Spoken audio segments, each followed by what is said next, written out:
you don't need to know about sighting and levelling and things like that. Is it something that you're planning on doing, or do you just have it on a seasonal pitch? Not me personally, but... Yeah. Right, so obviously, sighted, and we'll talk about that even though it's something. The main thing is when you get it onto the side, for the left and right, if you're finding that it's leaning one way or the other, the way to level that is underneath the wheels. Right. So it's some planks of wood. All you want to do is put it where you want it, use a spirit level inside, have a look which way it's leaning, reverse it a little bit more, put the wood down and then pull it onto the wood. And that's how you level it left to right.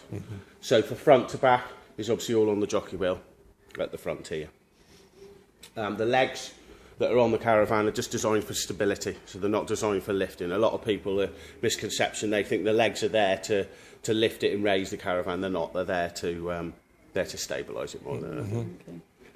So other than that, we'll start at the front end. So we've got your lovely stabiliser hitch, your main hitch underneath, obviously your breakaway cable, your jockey wheel, as I say, for levelling it front to back, and your handbrake. And your handbrake is as easy as handbrake off and handbrake on. You will find if you're on a slight downhill or incline slope, the handbrake will automatically pull itself on further.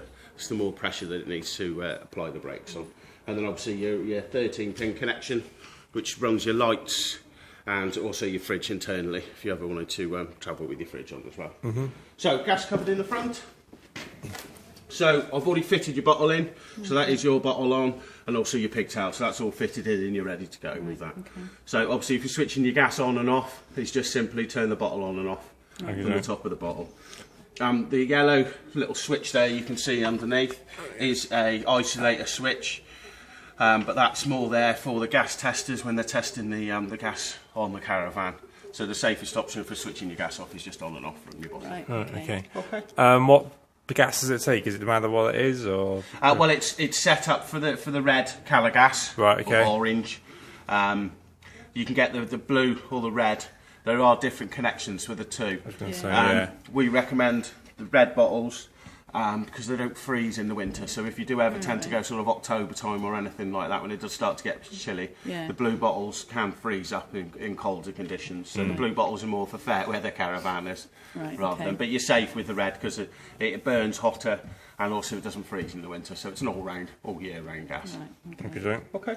So then obviously in the front as well, we've already put your waste pipe in there for you, and then your 2 toilet chemicals as well are in there ready for you. Right. Okay. Yeah. And then while we're at the front, I will just discuss them. So we have got your lovely Wastemaster and also your Acarol as well. So these are to go with the van as well. So we'll pop them in there and obviously I'll bring them down when I deliver it. Right. Deliver it to you. So we'll come down the side here. So the 2 front legs, one's on this side and obviously it's duplicated on the other side as well. So that's how you stabilise the front end of the caravan. Yeah. So next one down is your water inlet. So this is your water inlet pipe. This is yours. It comes with the caravan. To release it, it's as easy as pull the trigger. And it just slides out. Okay, and then push it in, it just clicks into place, and that's it. And then on the bottom of the pipe is just your water filter. It stops any bits or any bugs or anything that will drop into your bottle. So, next one down, your leisure battery. So this is your leisure battery from your starter pack, so you're all set up and ready to go. And then also your 240 hookup. Yeah.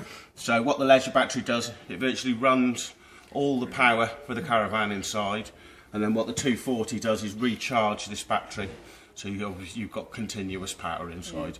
The 240 hookup is needed for the plug sockets, things like that, because obviously the 12 volt isn't enough power supply, where your 240 then enables you to plug a kettle in or plug your TV in or your phone charger or anything like that. Yeah. Okay. Okay, then. Perfect.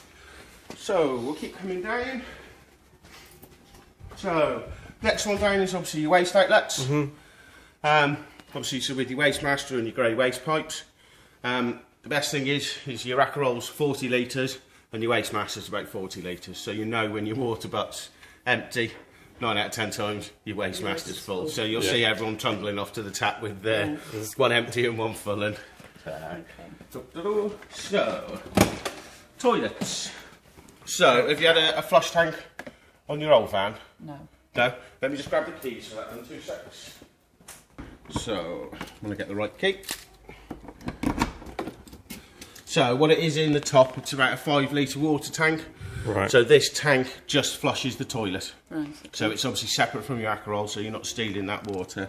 And all you do is, when you get to site, is fill this up with some of the pink liquid. If you look on the pink liquid bottle, it'll tell you the dilution for it. All this is like a fragrance water, so it obviously adds to the smell of the toilet to keep the toilet smelling nice for you. Yeah. So obviously below you've got the toilet cassette, which is obviously where all the nasty things go. Yeah. So if you saw that, to release it, it's just as easy as lift the orange handle up and it just slides straight out. And then these are now lovely. Oh yeah. Oh. On wheels, like a trolley dolly. It does look good. Wouldn't recommend trying to take it through an airport though. You'll probably get a few strange looks. But obviously, so this is where all your toilet waste goes. And when you do come to empty it, it's just as easy as unscrew the cap. Yeah. And then obviously just tip it up and then press the button at the back, and that's like an air release to let everything out. So it was obviously the blue liquid in your cassette in the bottom. There is, if you look on your cup, a lovely little measuring gauges Oh yeah. on there. So you can use it as a rough guide. It doesn't have to be an exact science, but obviously it's the blue liquid and just a spot of water in the bottom here, which just helps break down the nasty bits in your bottle. And then obviously to push it back in, again you can't go wrong because it'll only fit in one way. Yeah. And then it just locks back into Yeah. place. Okay. So obviously winter time, when it comes to winter time, you need to drain all the fluids and everything out of the van. Yeah. So for draining this tank up here, there is a lovely black pipe which just lives underneath. There we go. Oh right. Yeah. And that's the drain off for the tank up here. So all you simply do is just pull the rubber bung out the end and the fluid will just automatically drain out the thing. What you can do is just drain it off into a bottle and just keep it for next season. So it's only a fragrance water which is going in to flush your toilet.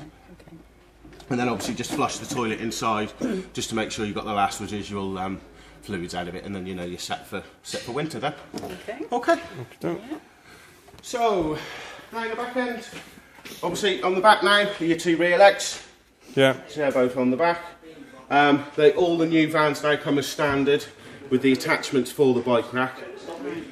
What this is, it makes it a lot cheaper if you do decide you want to fit a bike rack to it, that they put the basics there for you to get started rather than having these fitted as well as your bike rack. So that gives you a starting point.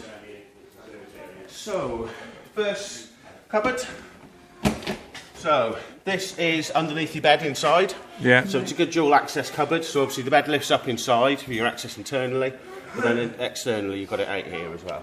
So obviously your spare wheel's nicely situated in there. I'll show you inside, but there is also your leg winder, a wheel brace, your power cable and your step as well on there for you. So you've got everything in there. Only thing to watch with these cupboards, see these browny coloured grids? Oh yeah. They're gas escape, so if you do ever had a gas leak or anything, it's an escape for the gas to come out the trailer. So obviously you can store what you want in there, but just try to be careful not to cover them up. Yeah. So you've got access to let the gas. Okay. So, next one down, wheels and tyres. Now, I know you're not towing initially, but I will give you the information anyway, just in case you do decide you do want to start towing it in the future. They've made it very easy now on the Swifts and put all the details on the door. Oh right. Yeah. So it's 59 psi per tyre, and then also it's 130 newton metres for your wheel nuts. Right. Now, in the PDI, the wheel nuts have been checked 3 times. I'll do it again for you today. But if you do ever, you want to decide you're going to take it off a pitch and send it somewhere else, just before you leave, if you've got a, I've forgotten the word for it now, a torque spanner, Yeah. 130 newton metres. If you haven't, just use your wheel brace and just make sure that your wheel nuts are tight. And main reason for that being, if it's been sat for any period of time, you don't know if anyone's been fiddling with them or anything. And believe me, the last thing you want is to pull down the road and the wheel comes off. Because obviously your caravan hits the floor. It's obviously dangerous for any other road users, but for something that takes 30 seconds to check your wheel nuts are tight, believe me, it will save you a lot of heartache and pain. Yeah. Definitely. Yeah. So, and that's about it for the outside. And only the last one to show you on the outside is your awning light, which is just inside your door for you there. Okay. So that's the light switch for that one. Happy with everything on the outside? Yeah. Yeah. Yeah, fantastic. Well, I'll let you jump in your new purchase. They're certainly my favourite models, the Sprites are. You say that to everyone. No, I don't, because I love the colours in them. I think they seem a lot brighter and a lot more funner. Like the concrete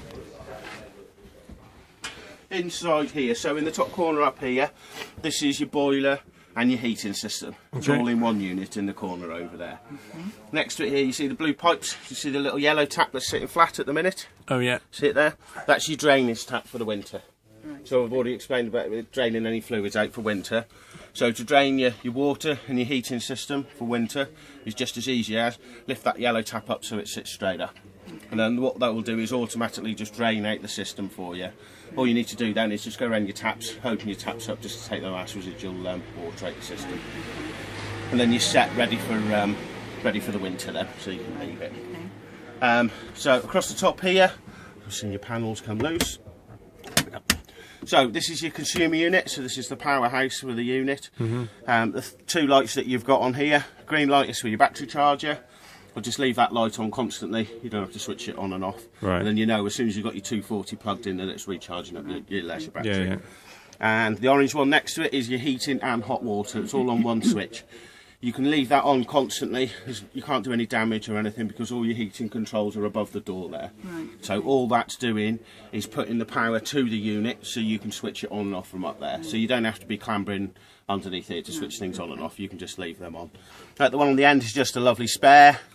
Doesn't do anything, it just sits there and looks good. The reverse polarity, the red one here, it's not a button as such, it's just a light. That's if you ever take your van abroad. You'll find the French do things backwards compared to us.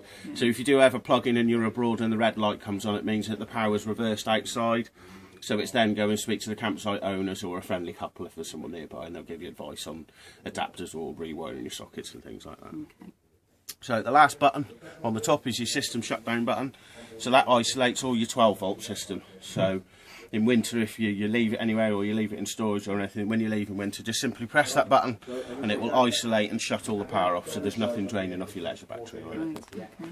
And then your 12-volt fuses and your 240 breakers. And then nicely on the door here is the diagram which lets you know which fuse is which, and then also which of the circuit breakers are these ones here. So if you do have any problems with your electrics, you know where a reference point to come and have a look and just check if it's the fuses that blow. So obviously your 12-volt are just like car fuses, and then your circuit breakers are the same as yours in the house at home. Yeah. Okay. Okay, Okay. happy with everything under there? Yeah. Yeah, perfect. So, on and off is as easy as, that's everything switched off, Right. and then as easy to switch it on is just press the power button. Your radio will come on, so I'll just quickly switch your radio off before it starts blaring at me. Oh.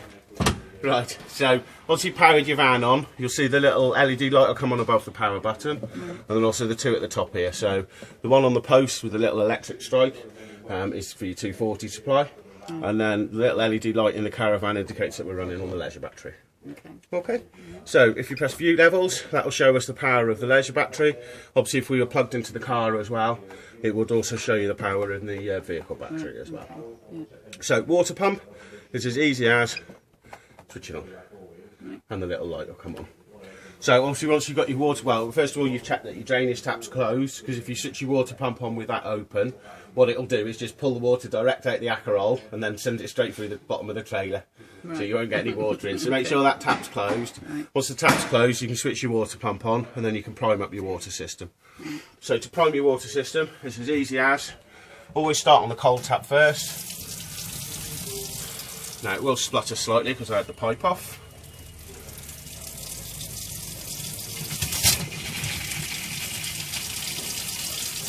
So once you've got constant running water on the cold, you know that's the cold water primed. So to fill up your water tank and prime your hot water system is just as simple as run the hot water tap.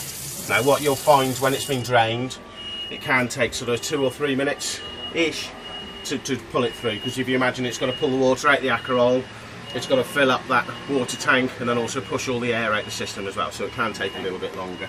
Obviously once you've got it primed and set ready to go, it's just 30 seconds or so. Right. Once you've got the hot and the cold on constant running water, you know you're fine, then you can switch your heating and your hot water system on. Okay? Yeah. So, for your heating and hot water system, is all at the top up here. So, the first one, the little van, is for your heating system, and that is as simple as, that's your heating system off, and if you notice the little flame disappears on the top there, but to switch it on is just click it and then set whatever temperature you want your heating set on. So if we'll say 80.